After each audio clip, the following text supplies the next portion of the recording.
تین جلیل القدر صحابہ کو قتل کرنے کی تاریخی سازش۔ بسم اللہ الرحمن الرحیم۔ السلام علیکم ورحمۃ اللہ وبرکاتہ۔ معزز ناظرین، آپ سے گزارش ہے کہ ہمارے چینل فیضی وائس کو سبسکرائب کریں، ساتھ ہی کے بیل آئیکن پر بھی لازمی کلک کریں تاکہ آپ کو ہماری ہر آنے والی ویڈیو کا نوٹیفیکیشن مل سکے۔ واقعہ نہروان کے بعد تین خارجی عبد الرحمن بن ملجم حمیری، برق بن عبداللہ اور عمر بن بکر تمیمی مکہ معظمہ میں ملے۔ یہ تینوں عالم اسلام کی خانہ جنگی اور بد نظمی کا ذکر کر کے دیر تک افسوس کرتے رہے۔ پھر انہوں نے مقتولین نہروان کی یاد میں آنسو بہائے اور کہنے لگے کہ اپنے بھائیوں کی موت کے بعد زندگی میں ہمارے لیے کچھ لطف نہیں رہا، بہتر یہ ہے کہ ہم علی، معاویہ اور عمر بن عاص کو ٹھکانے لگا دیں تاکہ ایک طرف عالم اسلام اس خون خرابے سے نجات پائے اور دوسری طرف ہم اپنے بھائیوں کا انتقام لے لیں۔ آخر یہ طے پایا کہ عبد الرحمن حضرت علی رضی اللہ تعالیٰ عنہ کو، برق حضرت معاویہ رضی اللہ تعالیٰ عنہ کو اور عمر بن عاص رضی اللہ تعالیٰ عنہ کو شہید کرے۔ 17 رمضان المبارک 40 ہجری کی تاریخ اس کام کو انجام دینے کے لیے تجویز ہوئی۔ حسب قراردار ابن ملجم کوفہ آیا اور یہاں خاندان رواب سے جو خارجی عقیدہ رکھتا تھا تعلقات پیدا کیے۔ اس خاندان میں ایک حسین و جمیل عورت تھی جس کا نام قطام تھا۔ ابن ملجم اس کا گرویدہ ہو گیا اور شادی کا پیغام دیا۔ قطام نے کہا کہ مجھے تمہارا پیغام منظور ہے، مگر مہر وہ ہوگا جو میں تجویز کروں۔ ابن ملجم نے کہا تم کیا مہر تجویز کرتی ہو؟ قطام نے جواب دیا کہ 3000 درہم، ایک غلام، ایک بانتی اور حضرت علی رضی اللہ تعالیٰ عنہ کا سر۔ ابن ملجم نے کہا کہ مجھے بصر و چشم منظور ہے، علی رضی اللہ تعالیٰ عنہ کے سر کے لیے ہی کوفہ آیا ہوں۔ غرض ابن ملجم اور قطام کی شادی ہوگی، دونوں مل کر اس مقصد کی تکمیل کی تدبیریں کرنے لگے۔ ابن ملجم اور قطام کی کوششوں سے شبیب بن نجد ہروری اور دردوان اور 2 اور خارجی اس سازش میں شریک ہو گئے۔ 17 رمضان المبارک 40 ہجری جمعہ کی رات کو تینوں جامع کوفہ میں چھپ کر بیٹھ گئے۔ فجر کے وقت حضرت علی رضی اللہ تعالیٰ عنہ مسجد میں داخل ہوئے اور حسب معمول سونے والوں کو نماز کے لیے جگانا شروع کیا۔ شبیب کمین گاہ سے نکلا اور حضرت علی رضی اللہ تعالیٰ عنہ پر تلوار کا وار کیا۔ آپ محراب میں گر پڑے۔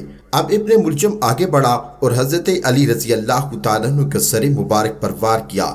حضرت کی داڑھی خون میں تربتر ہو گئی۔ آپ نے پکار کر کہا میرے قاتل کو پکڑو۔ دردوان اور شبیب دونوں بھاگ نکلے لیکن ابن ملجم پکڑا گیا۔ حضرت علی رضی اللہ تعالیٰ عنہ کو آپ کے مکان پر لایا گیا اور ابن ملجم کو آپ کے سامنے پیش کیا گیا۔ آپ نے فرمایا اگر میں مر گیا تو اس شخص کو قتل کر دینا، اور زندہ رہا جو سزا مناسب سمجھو گا دے دوں گا۔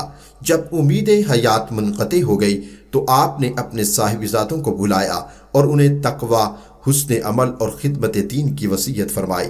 کسی نے پوچھا یا حضرت آپ کے بعد ہم حضرت حسن رضی اللہ تعالیٰ عنہ کے ہاتھ پر بیعت کر لیں؟ آپ نے جواب دیا نہ میں تمہیں اس کا حکم دیتا ہوں نہ ہی اس سے منع کرتا ہوں، جیسا مناسب سمجھو کرنا۔ آخرکار اسی دن رات کو آسمان رسالت کا یہ ستارہ ترخشندہ غروب ہو گیا۔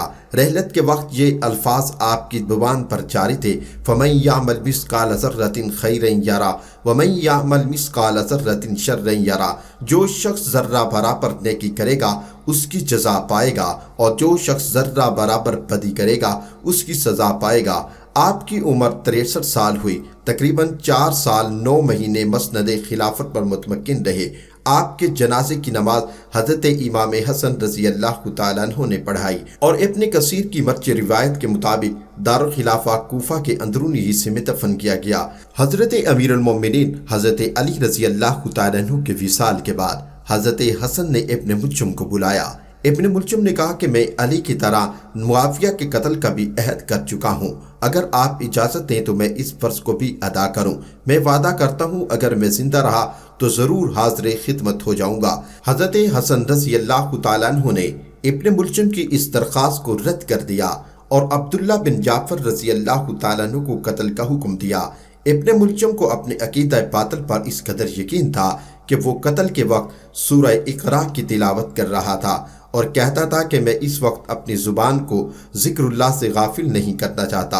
ابن ملجم کا دوسرا ساتھی برق بن عبداللہ دمشق پہنچا۔ اس نے بھی اسی دن اسی وقت حضرت امیر معاویہ رضی اللہ تعالیٰ عنہ پر جبکہ وہ نماز فجر سے فارغ ہو کر مسجد سے نکل رہے تھے حملہ کیا۔ حضرت امیر معاویہ رضی اللہ تعالیٰ عنہ کو معمولی زخم آیا جو جلد اچھا ہو گیا۔ برق گرفتار ہوا اور قتل کر دیا گیا۔ اس واقعے کے بعد حضرت معاویہ رضی اللہ تعالیٰ عنہ نے اپنی مسجد میں ایک مقصورہ بنوایا اور ایک محافظ دستہ مقرر کیا جو نماز کے وقت ان کی حفاظت کرتا تھا۔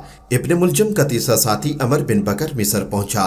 اس نے بھی وقت معینہ پر اپنا عہد پورا کرنے کی کوشش کی۔ حسن اتفاق سے اس روز عمر بن عاص رضی اللہ تعالیٰ عنہ بیماری کی وجہ سے مسجد میں نہ آ سکے اور ان کی بجائے خارجہ بن ابی حبیبہ نے امامت کروائی۔ عمر بن بکر نے خارجہ کو عمر بن عاص رضی اللہ تعالیٰ عنہ سمجھ کر حملہ کیا اور انہیں شہید کر دیا۔ عمر بن بکر بھی گرفتار ہوا اور قتل کر دیا گیا۔ معزز ناظرین، ہمیں یہ ضرور بتائیے گا کہ آج کی یہ ویڈیو آپ کو ہماری کیسی لگی۔ کمنٹ سیکشن میں اپنی رائے کا اظہار کریں اور ساتھ کے بیل آئیکن پر بھی لازمی کلک کریں تاکہ آپ کو ہماری ہر آنے والی ویڈیو کا نوٹیفیکیشن مل سکے۔ اللہ آپ کا، ہمارا اور تمام امت مسلمہ کا نگہبان ہو۔ والسلام۔